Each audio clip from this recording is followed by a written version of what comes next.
If you love Baltimore sports, you'll love WNST.net. All right, High Tops, let's try this again. Welcome back in. It's Monday Night Live. Brendan Iambadejo, his special guest, Pernell McPhee. Give it up for your 9-3 Baltimore Ravens. So you guys go up to Cleveland on Sunday, and you whoop some ass up there.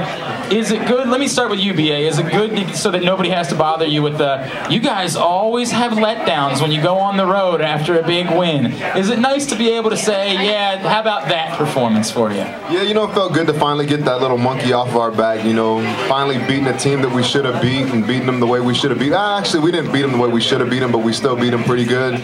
But it's definitely good to get that monkey off our back, and especially to go into another stadium, bad conditions, and have the Ray Rice and the offensive line and Ricky Williams do what they did and have Cam call the plays that he called. So I think we won in a deciding fashion, but we still could have put it on them by another 20 points probably. And how about Pernell McPhee with 2 sacks, ladies and gentlemen?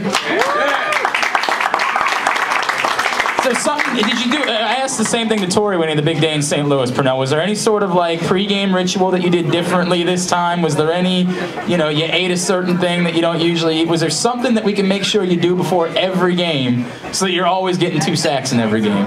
I just try to keep my same old routine, you know, come in early game day, cold tub, hot tub, go out and get me a nice warm up, and just get focused and get ready to go out and play ball. Yeah, and this was a good day then, going out and playing ball. It just was a good day. Was it? Now, Brendan's told me before that sacks are contagious. Did you feel like yesterday at some point there was a moment, and you guys only had 3 as a team, but did you feel like at some point you were going to be able to get to, you knew you were getting to the quarterback yesterday?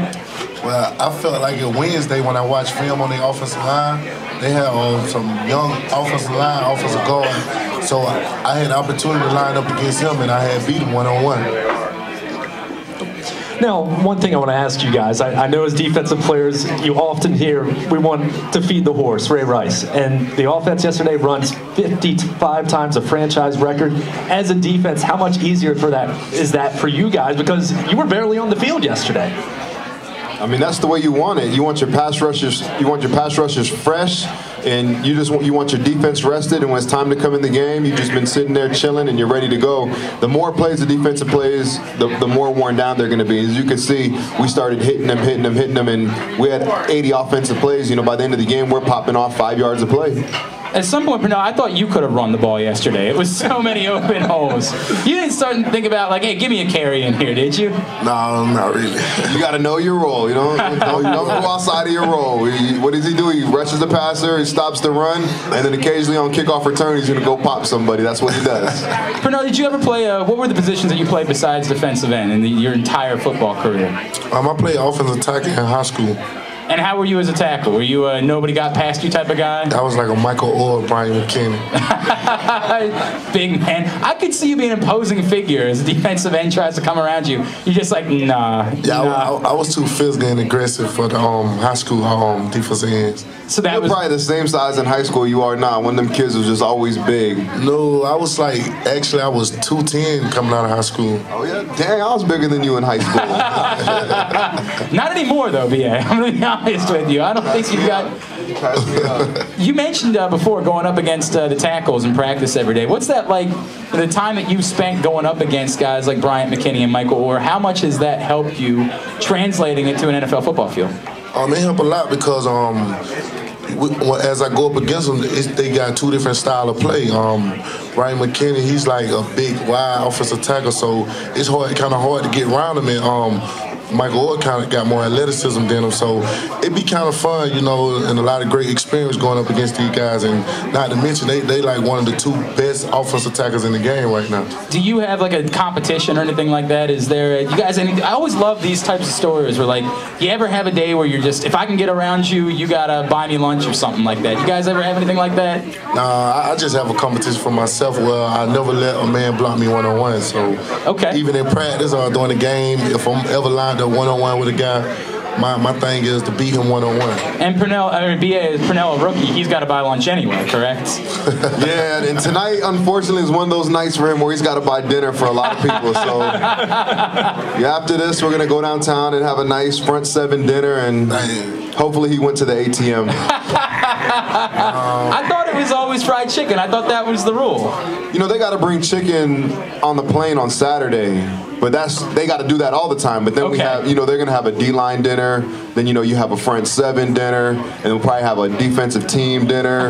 You know, you try to find different ways to milk it. Or if you're on the road, you invite him to dinner and you give him the bill. You know, that's kind of how it is. But we all did it. We all been there. Yeah, have you had anybody order room service this season and somehow it ends up on your bill? No, not yet. That's what I love about my team. I mean, the Ravens, because there's a lot of humble guys. They don't be on that. They, you know, they just want to go out, play ball, and win. So they kind of shocked me tonight when they said I had to come pay for dinner. But he's a smart dude. He finds mysterious ways to, like, disappear. So I wouldn't be surprised, like, 3/4 through the way through dinner, like, while we're ordering dessert, all of a sudden McPhee's just gone. And I'll see him on Wednesday. He's one of the smart guys, you know. He's, oh, I'm going to go to the bathroom. Okay. Wouldn't your size alone prevent you guys from too much hazing this season? I can see where, like, Tori and Jimmy would struggle with it a little bit, but couldn't they kind of come up to you and say you're getting chicken, and you just look at them and say, you know what, nah. I wasn't that type of guy. I just, I love everybody on the Baltimore Ravens since, I guess the organization started. But, you know, coming in this year, when I had all them older guys, like, taking me underneath their wings and, you know, trying to show me the ropes, showing me how to be a pro, you know. When the season started, we had to go away on the road. They say bring some chicken. I mean, there wasn't no questions asked back or nothing. It was okay. I'm gonna go get the chicken and take it to him. But I think the older guys really showed him a lot of tricks, because yesterday we were getting in the shower and I seen a bunch of rookies, you know, and I'm like, okay, bump you, bump you, bump you. That means, you know, you bump them for a shower check or whatever. And so, you know, I was taking a shower, and then I seen all them rookies. All of a sudden, McPhee comes in the shower. He bumped all the rookies. And I didn't know if it was because he was bigger than them, or because he's playing so much better than them, or he had 2 sacks, or just the older guys showing him the ropes. But I didn't know that the rookies could bump the rookies. But there's a first for everything. Has there become a pecking order, Pernell? Have you moved to the top of the rookie pecking order at this point? No. I'm still in the same old position that I was when I came in.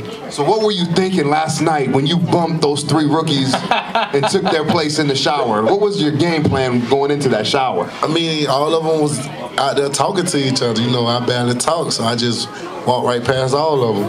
That was a nice move. See, I told you, the guy is slick. You gotta keep your eye on this dude. He studies the shower rules as much as he studies game film. That's what we learned about Pernell McPhee. Now, Pernell, I want to ask you a little bit about Paul Kruger. Now, you two have earned the reputation. You come in on passing situations, particularly third down, and both of you have had a lot of success. Have the two of you talked? Now, I know Glenn tried to give you the name McPhenom, but have the two of you talked about maybe a little nickname, because both of you have made just such a huge impact on the pass rush this year? No, not really. Actually, I'm going to try to talk to him about it on Wednesday in practice, since you brought it up. The P&P Sack Factory? No? We'll come up with Anybody? Anybody? No? All right. You got to market it and sell T-shirts. I think I'm going to sell McPhenom T-shirts and not give you any of the money. That's what they actually called me in college. Like, we had, as I walked through the dog walks, they gave me stickers on my bags and stuff, and they said McPhenom, and it was like McPhenom, and like, it was pretty nice. I'm doing it. You don't understand. I've already printed up the shirts, and I'm not. You're gonna just pretend like you don't know about it. I'll give you a little bit. I'll give you a small cut of it. You're in the NFL. You don't need it. You still gotta play well for them to sell, right? So yeah. So you know, if he sees you making all this money off his shirts, he might shut it down. No. So don't be greedy. No. You know what I'm saying? I'll never do that one. If you love Baltimore sports, you'll love WNST.net.